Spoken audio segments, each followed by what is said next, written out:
people think that self-acceptance means condoning with all their self-sabotaging actions and all the things that they may not like about themselves, the things that they are outgrowing or healing from.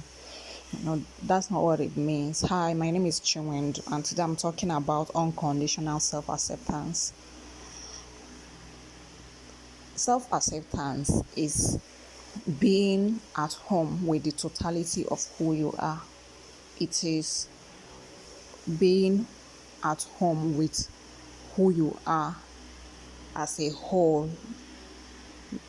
So this is what self-acceptance is. So it does not mean condoning with what is not okay, or like some of the habits you're trying to break and some things that are undermining your well-being and your wholeness. So that's not what it means. Self-acceptance simply means accepting who you are at this point. It means coming to a place and point of non-judgment towards yourself for who you are at this moment, accepting the totality of it, and that is how you start growing. It does not mean not growing. You can grow when you hate something. You can grow from hate. You can only grow from acceptance and love. And acceptance is the bedrock of self-love. So you can't grow when you hate something. You can't grow from self-loathing. You can't grow from self-hate. It's the whole negative energy thing around it will not allow you grow. It will lead to depression and all those things. But accepting yourself, it helps you to be at home with yourself. You're home to yourself now. You're able to see, this is where I'm self-sabotaging myself. In this area, I'm dishonoring myself. In this area, I am not showing up for myself. In this area, I am saying yes here where I am supposed to say no here. So this is from that point you are graciously working on those things and being able to heal from them, instead of hating yourself for them or judging yourself for doing them. You are showing yourself compassion. You're walking and healing from the place of compassion and grace for yourself, and taking it one day at a time, knowing that it is a journey and not an end, knowing that there is no right and wrong about it. It is simply what it is. It's simply a journey. As a spirit being having a human experience, is just about the experience of it all. So this is what self-acceptance is about. So self-acceptance, one beautiful thing about it is that when you accept yourself, you can also accept others for who they are, because you can give what you don't have. Once you accept yourself as you are, it opens up a world of different possibilities for you, in the sense that you now honor yourself. You now love yourself, because self-acceptance leads to self-love, and self-love is an ultimate achievement for any individual, especially for women. So it opens you up to self-honor, self-respect,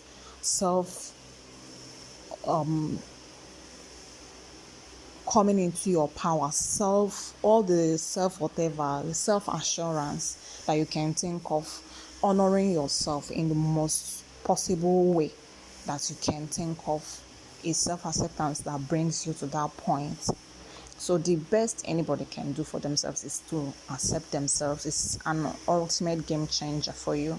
In my journey of living my authentic life, when I came under the mentorship of my mentor, then as the mentorship was happening, even I started changing. A lot of things started changing in my life.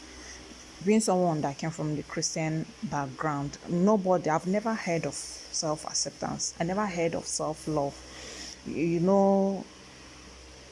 Those things were never talked about. I've never heard of it.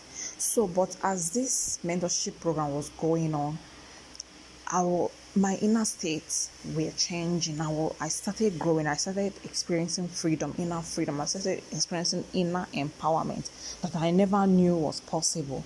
And my life started changing. So I started telling my mentor, see what is happening to me. Has it ever happened to you before? Has it happened to anybody before? He said, take note of them and document them. Call them whatever they feel to you within. And so that was how I called that particular state self-acceptance, because how it happened was one day I woke up and I can't remember exactly what I was thinking about, but I know I came to the realization that morning that this is me, this is who I am, this is my height, my skin color, the way I talk. The way I am created is just the way I am. No matter how much I want to be like this celebrity that I admire, or be like this person, or talk like this person, or speak with this accent, or do this, do that, this is who I am. Showendo, this is who you are. So that morning, that shift happened, that inner shift happened, and I accepted myself. And that was for the first time I came home to myself, and it felt very, very, very, very good. So I wrote it down, self-acceptance, and I defined it in the way, this way I defined it here, being at home totally with who you are. And that's how it felt to me. So you will find more of this in my book, Guide to Authentic Living. I wrote a lot, I explained this in details, the self-acceptance, which is one of the ways that you come to live your authentic life, because you can't live your authentic life if you've not accepted who you are. Self-rejection leads to conformity, because you are not proud of who you are. You are not living in tune with yourself and embracing who you are, no matter what you look like. So if it were before, I won't be able to be talking here, because I'll be judging myself. Who knows what they will think about my voice? Who knows what they will think about my accent? Who knows? Those inner self-talk that can just cripple you and all that. So that was how I was before, very, very self-conscious and all that. But that self-acceptance healed my self-consciousness. Before it was difficult for me to move along the road only me. I will always look for someone to go with me. So it's only when I did not see anybody that I will just manage and go, but I will be very, very self-conscious. But because I have always been someone that is very positive, that has always read and has always been on the path of personal growth and development, people did not notice those things about me, that I was struggling with those things. And I did not even know that I was struggling with them. I didn't know that I wasn't supposed to be self-conscious. It was just something I was experiencing, and I felt it was normal, right? It was when, with that self-acceptance, it was no longer there. That was when I knew, I've really been suffering all these years. My God, I'm not supposed to be living this way. This is not good for me. And I saw the difference. The difference was clear, and I saw that I have been living in bondage of my own making, my mind, all these years. And I was very grateful that I came to that realization. The best thing that can happen to anybody is to heal. Once you start healing, you will see how you have been in bondage, how you have kept yourself in limiting situations, limiting your potential, limiting what you can do, limiting your gifts, limiting your uniqueness, limiting your authenticity. So that was how I came to see those things. So how do you get to self-acceptance? The first point of entry to self-acceptance is self-reflection. So self-reflection is turning your attention inwards. Our attention is always outside, on things, on our phones, on other people, on this, on that, on our spouse, children, and all. But self-reflection is finding time to just be with yourself. And this is how you begin to have a conversation with yourself. You can journal it or do it however you feel best for you. Then have this conversation, begin to know yourself, meet yourself once again. If you've never done that, meet yourself for the first time and begin to converse with yourself. Check yourself. Are you really fine? How are you doing today? Begin to notice how your thoughts are, your emotions, where energies are in your body, stuck in your body, where you are having tension in your body. Notice those things. Notice your thought patterns, your belief systems. What do you believe about this certain things? What do you believe about your life? What do you believe is possible for you? Are you truly where you want to be? Are you doing those things that you really want to do with your life? So these are where you ask these questions. Observe your feelings, your emotions, your thoughts, and all that. So this will begin to lead you to self-awareness. And with self-awareness, you're now knowing that you are an aware being, you are a conscious being. So now you are seeing how your thoughts, your emotions, and all those things are maybe affecting your life, because the battlefield of life is in the mind. You may now see how the battles that go on in your mind, how you think about yourself and your self-image and your perception about life, are they a true representation of who you are at the core of your being? You may now see that there is part of you that thinks constantly, and there is part of you that knows that these thoughts are happening, and there is that part of you that knows that the emotion is happening, that you what you're feeling at that moment and all those things. So that part of you that knows these things, that is observing these things, is your authentic self, your true self. And then this is how you will know that you're a spirit being having a human experience, having these thoughts, having these emotions, having that are happening in your mind realm, and that you're a spirit being that with a mind and a body. Then you will see that you are not powerless and all that. So with self-awareness, the more self-awareness is happening, the more you're seeing maybe how your thoughts have been self-sabotaging, have been negative, your self-talk negative and all that. For instance, there was a time in my life, I don't know how I came to that conclusion, that whenever I go to do something or run an errand for myself or whatever, if I meet with disappointment in that first place I went to, the rest of the things I set to do that day, I will meet with disappointment. And I believed it, that that's how my life is. I never knew it's because I believed it that's why it has been happening. So it happened for a very long time that I thought that's how my life is. I even do tell people about it. So it was through my process of self-reflection and self-awareness that I came to see, no, wait, maybe if I stop believing that it's this way, maybe it can become another way.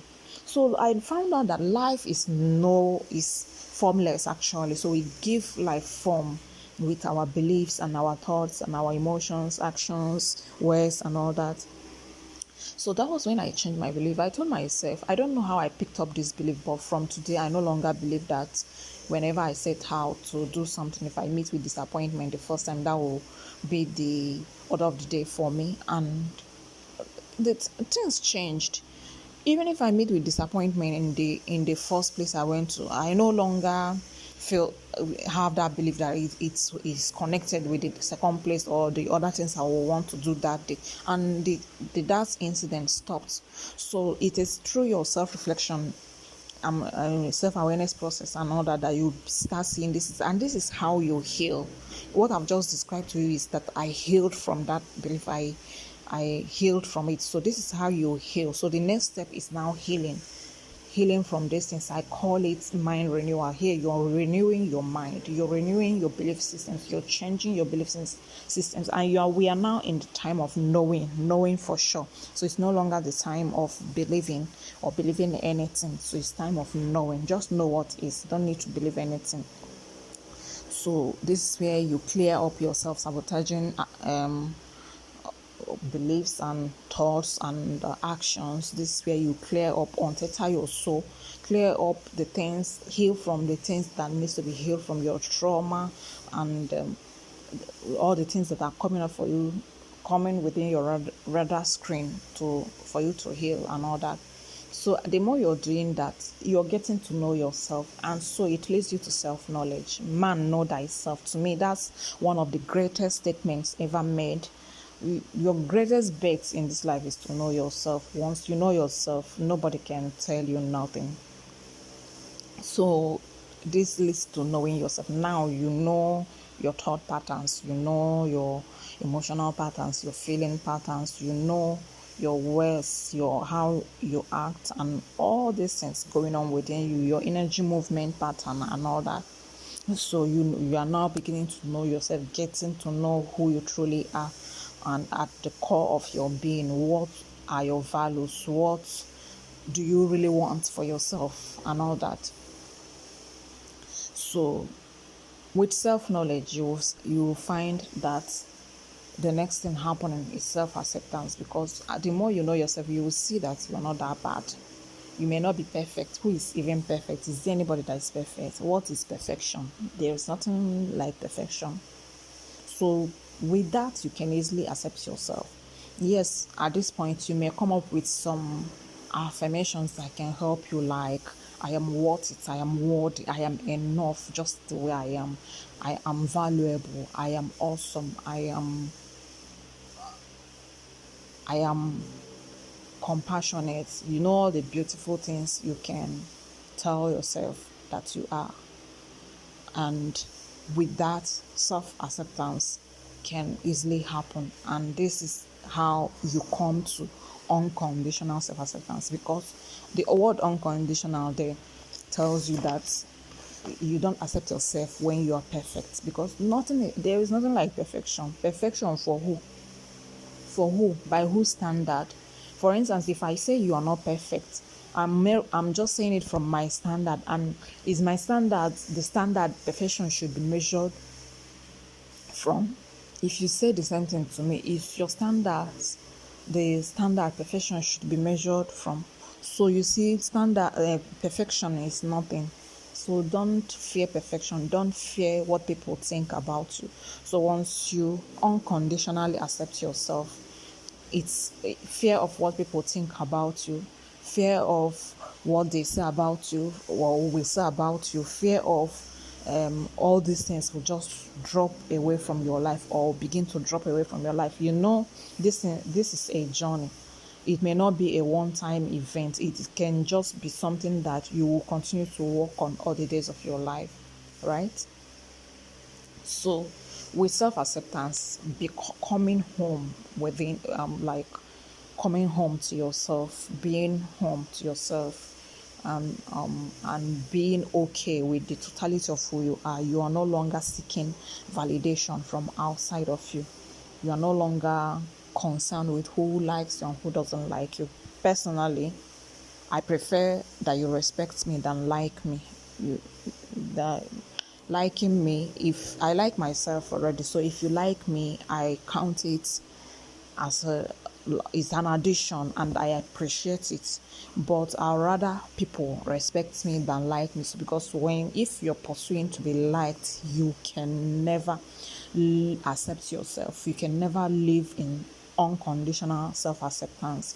So don't pursue being liked. Don't even pursue being respected. Just be yourself, and people will just adjust. See, when that thing happens, your demeanor, I don't know if I pronounce it very well, your demeanor changes, and you see, naturally your energy will change too, and people will just begin to respect you. I saw it in my own life. Before then, people don't even like I used to have these issues with people not committing to me, and especially my relationship and all that. So but once this change these changes happened within me, the whole respect started happening, and those that couldn't stand my new self dropped out of my life, and those that stayed respect me, and I respect them. The best thing, when once you accept yourself, you are also able to accept others and honor them and respect them and give them that self-acceptance you are giving yourself, because you cannot give what you don't have. So this is the beauty of these things, finding them first within you, because we are in the time and age of authenticity. Authenticity means being self-authoring, becoming your own authority. So the power is now being vested on the self, not in an outside authority. So self-acceptance is also one of the ways you take your power back from the outside. So that would be all about self-acceptance. I've made other videos about self-acceptance. You can scroll down to check them out. I'll also include it in this video, and I will put the link to my book in the description box below, Guide to Authentic Living. If you would like to get it, that will be beautiful. That's a beautiful book, not because I wrote it, but that book is truly beautiful. It's a very, very beautiful book. I do encourage you to get it. Thank you so much for listening up to this point. I love you all. Do like, comment, and subscribe to my YouTube channel. Thank you so much. Until I see you again. Bye.